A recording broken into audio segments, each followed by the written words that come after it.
Carlos Gracie Sr., he says there's no losing in jiu-jitsu. You either win or you learn. And I'm really pleased today to be able to bring to you someone who's absolutely amazing. He's amazing because he's inspired me a lot in Brazilian Jiu-Jitsu. He's amazing because he's an indigenous man himself from Brazil. He's an IT guru. Without further ado, here's Daniel Hein. Hey, Daniel. Hey, Matt. It's a pleasure to be here talking to you. Thank you very much for the opportunity.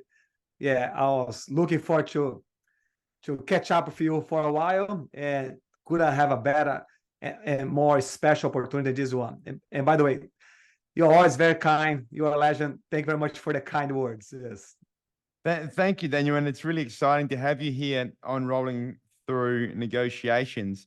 And what I'd like to do just first of all is just to give our acknowledgement to the traditional owners of the land in which we're on today. I'm here on Ghana country. Daniel's on Larrakia country. And since we're online, let us pay all respects to all First Nations peoples and our elders, past, present, and future, from all around the different nations and including Brazilian indigenous peoples who where you're from as well, being an indigenous Brazilian man, Daniel. So I give acknowledgement to you and your ancestry as well, brother. Thank you very much. I appreciate that, Matt. Thank you. Daniel, you're the very first black belt that we've had here on Rolling Through Negotiations. And before we jumped on to this recording today, I said, Daniel, I've got something true as it's a compliment, but it's actually really true. And it's this. Back when I was a purple belt in jiu-jitsu on that journey, I was finding it really hard to be disciplined, to be focused, and making sure I got to classes in jiu-jitsu. And I'd see you back then with your career, with your family. You were running your own gym at the time as well. And I even saw you sometimes, it'd be a Saturday morning, and you'd come to training to teach class in your own gym. You'd have your gym bag in one hand and your airport bag in the other hand because you've just arrived on the plane, bang, straight to teach in BJJ, perhaps hadn't slept, no matter what it was. And it's a great example of doing whatever it takes to succeed and being disciplined. And to be honest, now that I've progressed in my jiu-jitsu and almost having my black belt now, getting closer and closer, what's kept me going and kept my focus in that discipline is that image of you, Daniel. You've been so inspiring on that journey. So, oh, that's very kind of you, Matt. Yeah, absolutely. You know very well, jiu-jitsu about resilience. Yeah. And it taught me a lot in my life. And I'm going to tell some stories today, if you allow me. But please keep going. Yeah, well, let's just jump straight into that, brother. Daniel, can you share with us a situation or a story that you can remember that might have taught you something from when you were training jiu-jitsu? Absolutely. Yeah, I have a few stories. But before that, Matt, yeah, just like to provide a quick introduction of myself for those that do not know me. Yeah, so as you might know now, my name is Daniel Hein. I work for a global organization that they are leading data management. I'm Informatica chief architect for Asia Pacific Japan. And yes, I travel a lot. I travel pretty much every week, once a month overseas. And for many years, I was working and traveling a lot and still managing and teaching classes and almost every day in my gym in Melbourne. So it was quite full on, but also a amazing opportunity to create some lasting connections and, of course, improve my jiu-jitsu and learn and so on. So anyway, just I'd like to introduce myself a bit there, Matt. Thank you, Daniel. If you allow me. Yes, thank you. Yeah, so one story about jiu-jitsu is I started jiu-jitsu maybe 16 years ago. And I never had anyone actually pushing me to try that. I was just keen to do something different. And I tried lots of things, boxing, karate, and capoeira. That's very popular in Brazil. everything was quite nice. Martial arts, I love martial arts. But when I got to jiu-jitsu, it taught me something like you never know everything. You always need to learn more. And I'm a curious person. I always want to learn. I work with data, with IT. The technology changes very quickly, right? So you always must be learning. And jiu-jitsu is like that. Doesn't matter how good you are. And I am a black belt, but I am a black belt and I know 3% of what I could know. So anyway, we are always learning, and that excites me a lot. So that's one story I like to share, that it's something that brought me to jiu-jitsu and kept me there training until today. Yeah, so you would sit very nicely with that quote from Carlos Gracie that we shared about there not being any losing in jiu-jitsu, just winning or learning. And so the value that you have and the way that you embrace learning is a really, really good one, because you're doing extremely well in your career as well. And so I was wondering, are there some principles that you've been able to learn from jiu-jitsu that have helped you in your work, in your family life, and in your life overall? Absolutely, Matt. Thanks for the question. Amazing question. So first, respect and empathy. So I came from a very poor background back in Brazil. Was quite poor my teenager days. I have a very good life now. I have an amazing job. I work best job of my life. I built my life in Australia. I have my house, etc. But anyway, it's important to have empathy for people that have not got the same opportunities as I got in my life. And jiu-jitsu taught me a lot, because you are always training with different people, different body sizes, different backgrounds, and people with different cultures, etc. People sometimes that cannot even communicate properly in English, like myself. So anyway, it taught me a lot about respect and have empathy. And that helps me in business, because allows me to be first honest, be patient, be able to be a good listener, and with that build long-term connections, so relationships. And if you have good connections, you have like trustful relationships, you're going to be successful. People are going to help you, people are going to buy from you, people are going to help you. So anyway, you just talked a lot me about respect and empathy. Yeah, and it's amazing when you speak about the respect and empathy piece, and also the relationships, because we met through jiu-jitsu, and I call you a friend, Daniel. And there's many friends that you can meet in your journey of jiu-jitsu, and you can stay in contact with them, and you always have this connection. I think a really interesting thing that jiu-jitsu brings as well is the quality of that connection, because when you're there choking somebody or attacking them in a particular way, it's almost like in a really trusting place, you're facing an element of death that then brings life and connection through that. And there's a lot of learning and journeying through this. And in fact, Daniel, today, even at lunchtime I trained jiu-jitsu, and I was in my guard. So that's on the bottom position. The other guy's in my guard. And you never believe what submission I was using and what technique I was using was the cross choke, which is one of your famous moves, Daniel. So whenever I do this cross choke, and I actually have made it part of my game, and whenever I do it, I remember you, because it's a big part of your game that I learned this technique from you. And actually a beautiful piece of the jiu-jitsu journey is the way that you can carry things forward in your own game, in your own journey of jiu-jitsu, that friends and teachers have taught you, and they give you like a gift that you can make your own. I think that's a really beautiful piece of jiu-jitsu as well. Absolutely. Yeah, you are a friend for life, and pretty much everyone that I managed to share some roles, like we call our matches, our fights, when you train. Anyway, people are now really connect to you. We had that experience, and sometimes that experience happens many times per week. So I agree with you, Matt. Yeah, we are friends for life, and I shared that with many other people that have helped me develop, improve my techniques, and get better, not as a jiu-jitsu practitioner, but also as a person. So I agree with you. That's beautiful, Daniel. And you were speaking a little bit about your upbringing in Brazil when you're saying that you weren't from a wealthy family and you had to be resilient in terms of your life journey and even in your transition from living in Brazil to now being in Australia. Can you share a little bit about, your journey? What was it like for you when you went from Brazil to Australia, and did jiu-jitsu help you in that journey and then also in your career in IT? Yeah, that's a funny story now.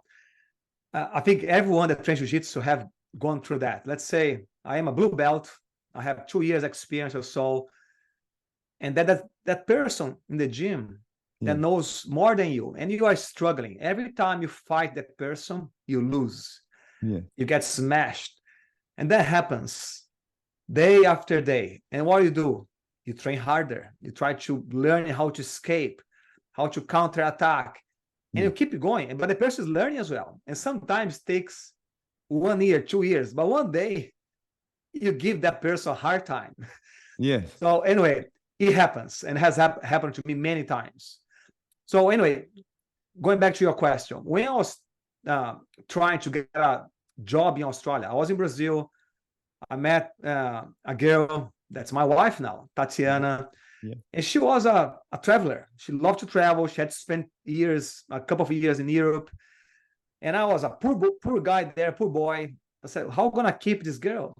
She wants to travel. I don't have money to travel. The only option was to find a job overseas. I had to find a job overseas that would allow me to travel and make some money to support my parents and support myself.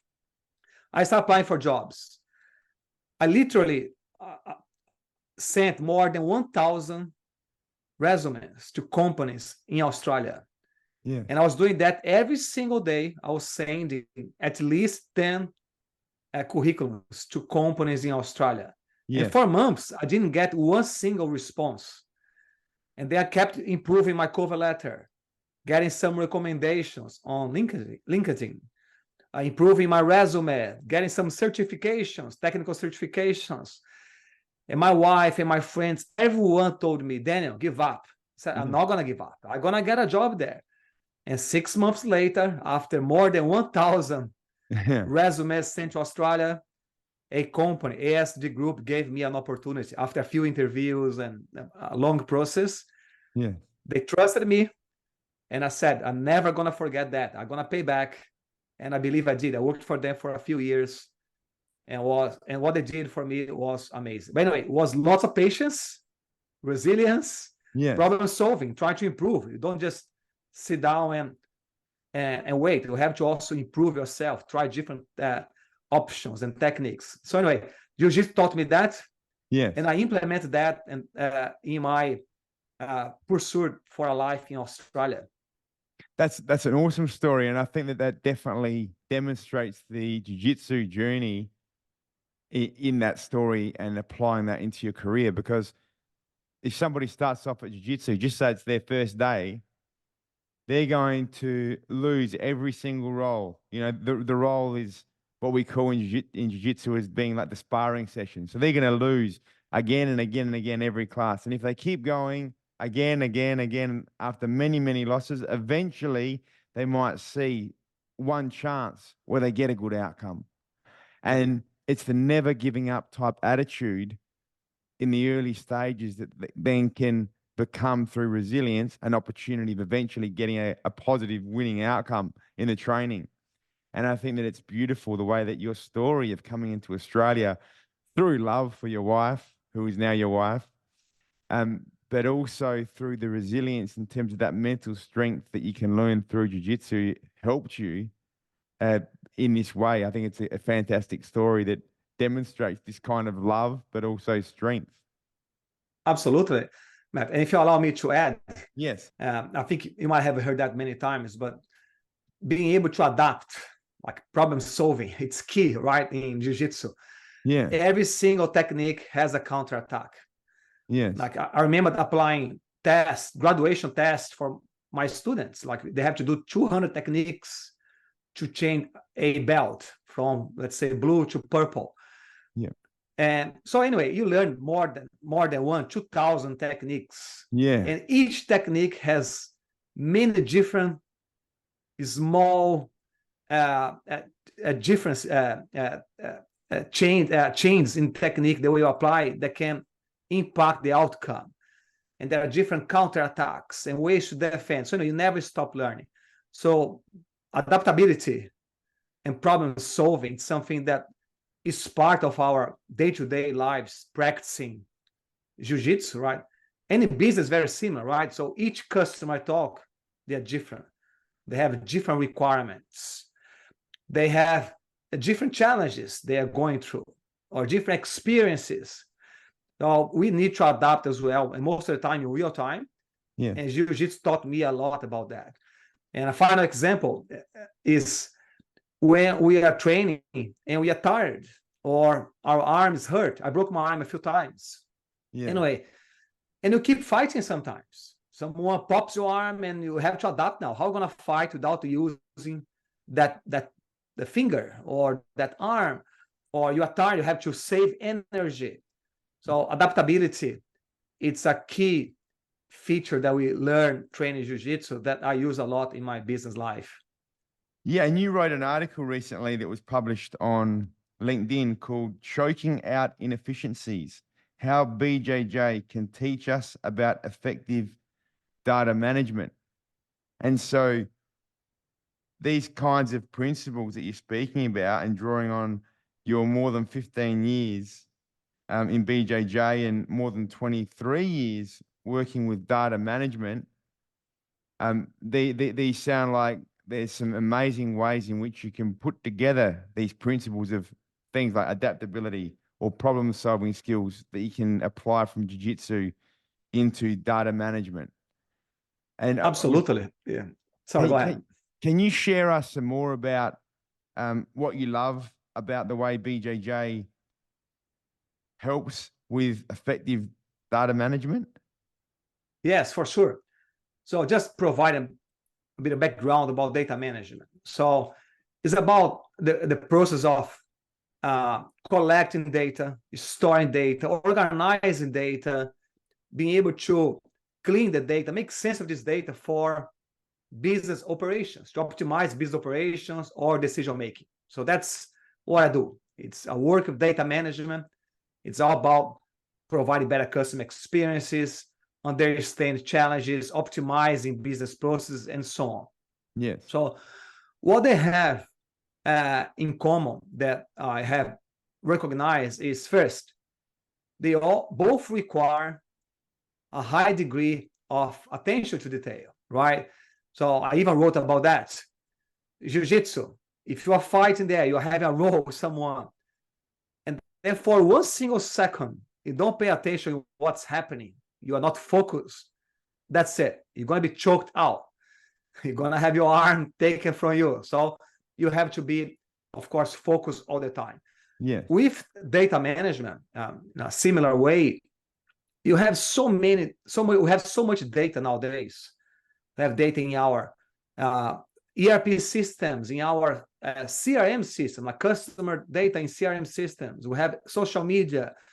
We have IoT data. So data is everywhere. It's part of our lives, and companies recognize the complexity, but also the value of data. There is an expression that data is a new gold. Data is more valuable than actually everything they do. Yes. And brings a story actually of American Airlines. During COVID, they closed the largest ever financial transaction in the aviation industry, $10 billion. Monetizing $10 billion, monetizing their customer data. They did a study that if they sell all the data that they own, it is more valuable than the entire airline. Gee. So the data they have is more valuable than all the planes they have, all the offices, and so on. And United Airlines is the same study. That's the value of data. So anyway, as we have so much data from customer and employees, it's very complex. Yes. So attention to detail is key in jiu-jitsu, but it's also key when you are focused on managing your data better. Okay. So anyway, that's a correlation that I have recognized, that both are very complex topics. Yep. Both you must focus, both you must study properly. And of course, if you do that well, you're going to implement a successful data management strategy, and you're going to improve your jiu-jitsu skills. Beautiful, Daniel. And it's great that you drew that analogy. And I'm a strong believer as well that the principles from jiu-jitsu absolutely help us in all area of life, including data management, negotiations, family life, and much more. So I think that's an amazing article. If people want to look it up on LinkedIn there on Daniel Hines' profile, it's a great piece to be aware of. Thanks, Matt. Daniel, you were speaking about data being so valuable. And to be honest, I've heard before that we live in a world environment where data is incredibly valuable. But something I haven't understood, and I'd love to ask you this, is why is data so valuable? Absolutely. You might have heard about the data breaches we had recently with Optus and Medibank, right? Yes. And even Latitude Financial Services.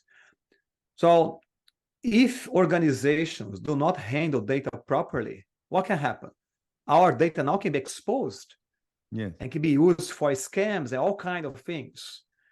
So that's the downside of not managing data properly. So that's why it's important to have that attention to detail, because data privacy, regulations, being compliant is key nowadays for organizations to make sure they are not fined, that their customer data is not exposed, and so on. Yep. At the same time, think about the organizations where you had the best experience, where you were treated in a special way, is when they know you well. Yes. Think about when you call a company and you talk on the phone, hey, I have a problem with my mobile. Okay, and they explain the problem, and then they transfer to another person. And then the person asks everything again. Yes. And oh, no, it's not with me, it's another department. And then they have to explain everything again. So there's no real-time customer updates about the interaction. So marketing has one information about the customer, sales has another one, finance has another one. You don't have that 360 view of the customer. Yes. If you can make that data, consolidate the data, enrich the data, clean, and update every single person in the business, every single application or department to have up-to-date information, they're going to provide a better customer experience. Yes. That's in a customer perspective. In a similar way, if the business is trying to launch a new product, a new service, they want to reduce costs, right? How they can do that? They need data. Yep. How much am I spending with X, Y, and Z? How much other companies are spending? How can we save money here? So you need data to implement the right KPIs, to provide the right reports to the business, and so on. So no, it helps you a lot. Optimize processes, reduce costs, be compliant with regulations, with data privacy regulations, with environment social governance, ESG, that's a hot topic nowadays. Even helps with artificial intelligence initiatives. Yes. If you don't manage your data properly, and you have your AI models, your data science models, you might have some biased information as a result. You might have some inconsistent result for your data science model. So we have to treat data in an accurate way, have to clean the data, make sense, and consolidate. So that's the whole value proposition of managing data properly. Does that make sense, Matt? Absolutely, Daniel.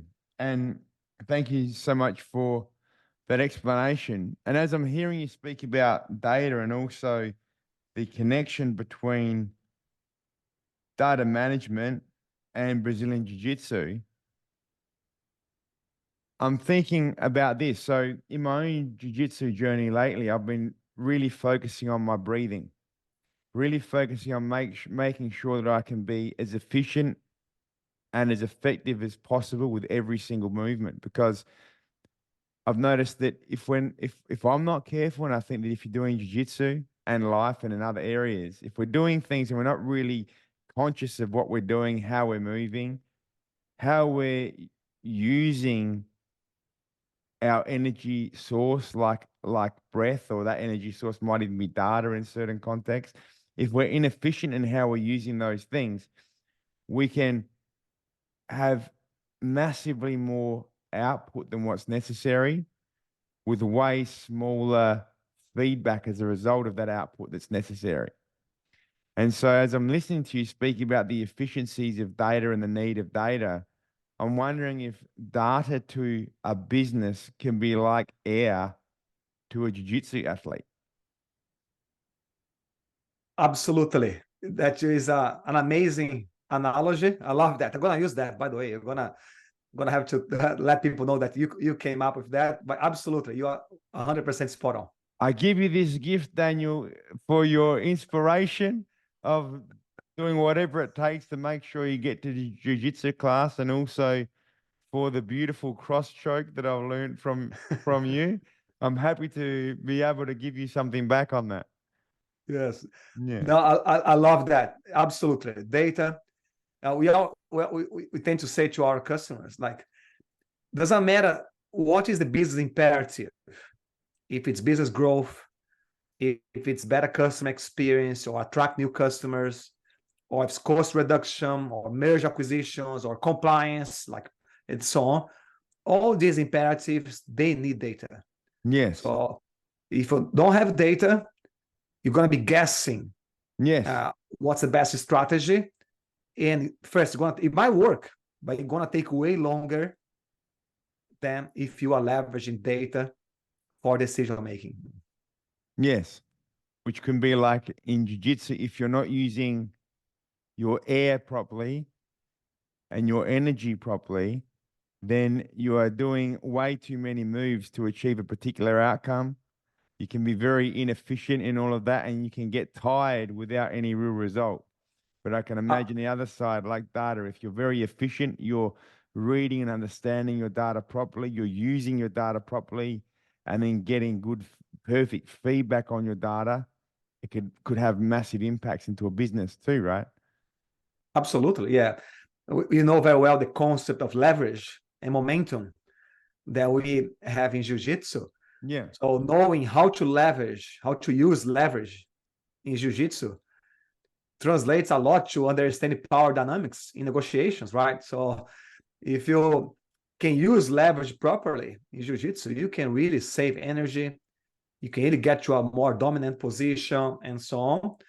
And the same in business. So being able to understand where is your leverage and how this leverage can result in a favorable outcome or win-win outcomes, it's key. So anyway, that's something that I believe might also correlate.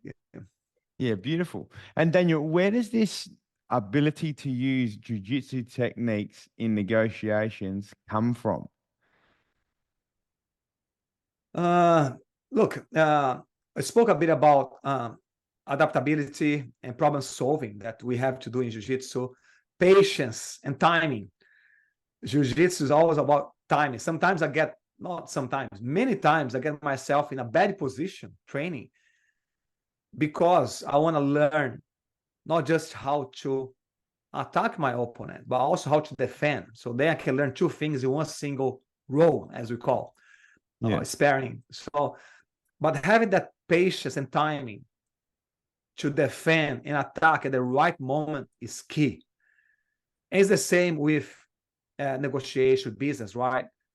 Patience also helps the connection. I even make a joke sometimes. We have 2 ears and 1 mouth. Yes. So what does that mean? Being able to listen and understand, like active listening, and proper time, your feedback, your response, it's very important in business or in jiu-jitsu. You must speak at the right second. Otherwise, you're going to be, of course, in trouble, going to be interrupting someone, for instance. You didn't let the person finish their their comments or inputs. And Jiu-Jitsu is very similar. You must time properly. So patience and time are key as well. Yeah, awesome. And then you've also spent a lot of time, we were speaking about you had your own gym teaching jiu-jitsu. Are there principles that apply to being a really good jiu-jitsu teacher that you can use in negotiations? Look, in my life, every time I gave, I got something back.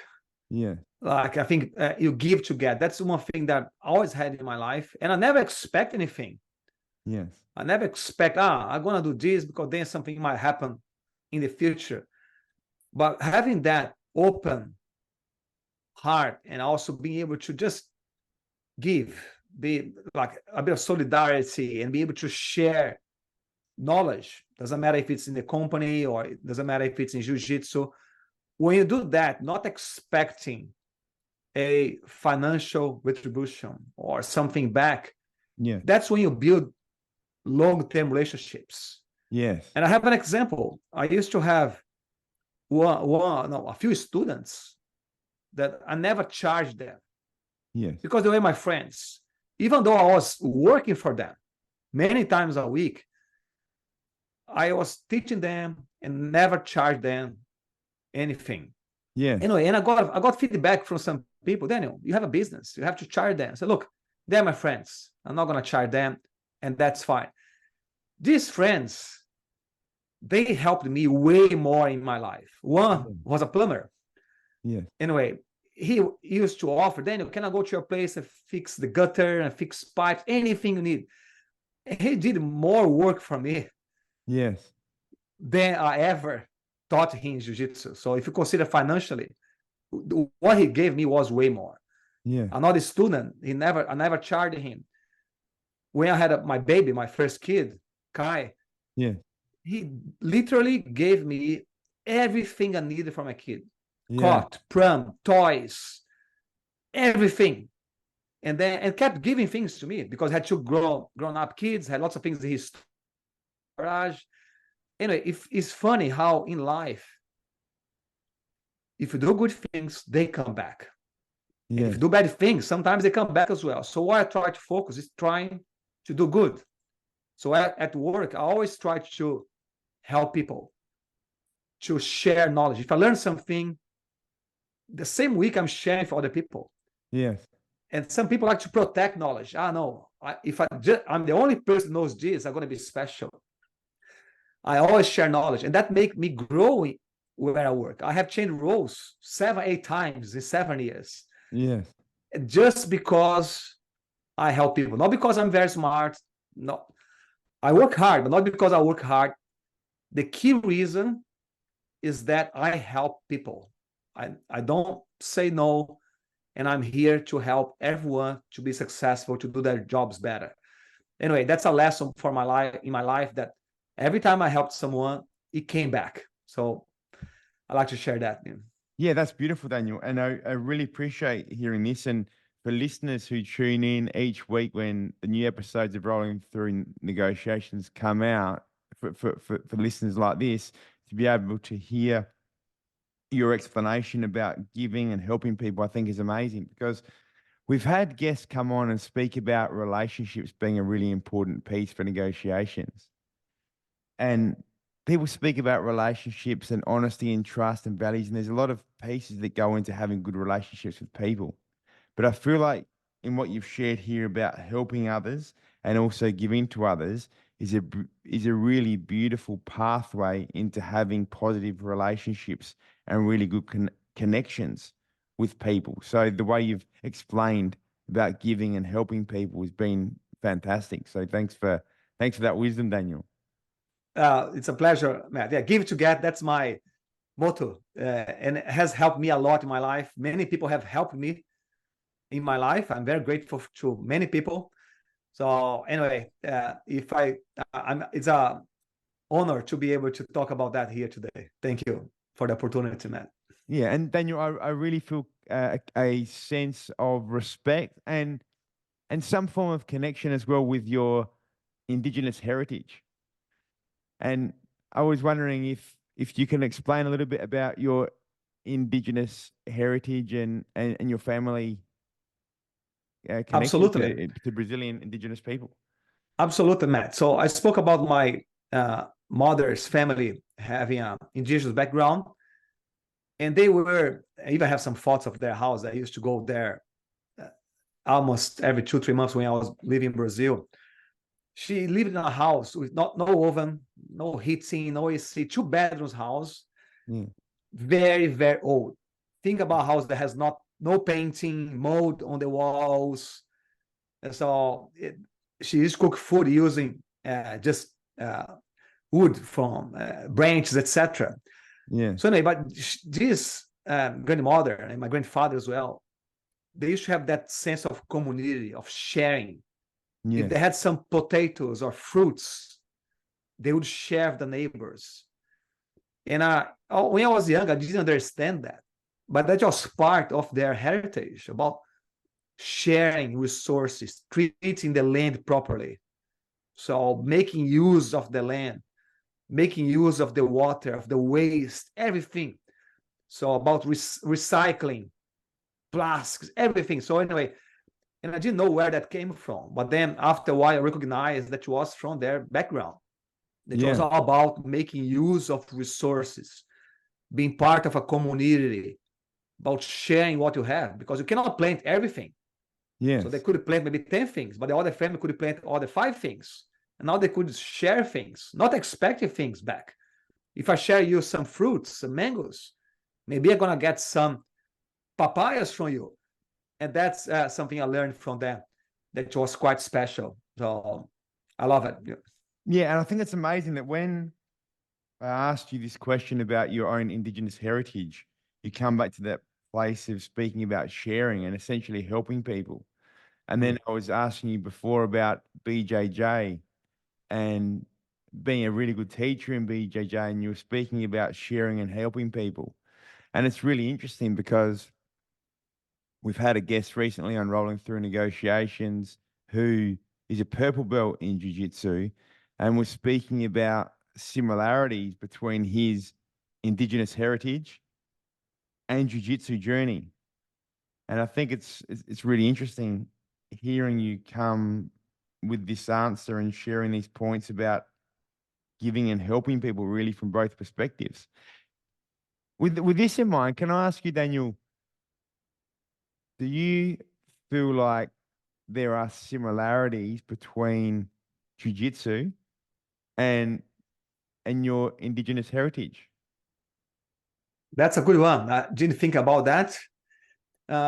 One thing that I believe it was part of my family was not put much value in material stuff. Yeah. Having that fancy watch or cars, etc. Right? You just do good. And my dad was like that, always helping people, and my mom as well, like having my cousins living first because they were very poor, or helping even when we didn't have anything in our lives. We didn't have money to buy meat or chicken. They're still helping our neighbors, accommodating people to live in our house. So that was like amazing to see that even when we didn't have anything in our lives, my parents, they were still sharing. So not much focus on buying things, on material stuff. And in jiu-jitsu is very similar. Yeah. You go back to jiu-jitsu, is very raw, right? Yeah. No one care about the gi you are wearing, like the clothes we wear to fight, for instance. No one care if you have a nice car parked in the driveway or not. People just care about how you train with them. If you are a good person and you share knowledge, that's it. The connection is established. Yes. That guy is a nice person, or that girl is a nice girl. Yes. So it's not material at all. And I love that about jiu-jitsu. It's very transparent. You can very quickly recognize who are people that are there for you, who are nice, who are not. So anyway, there's no much to hide. And again, the focus is in going there, training, learning, respect, sharing.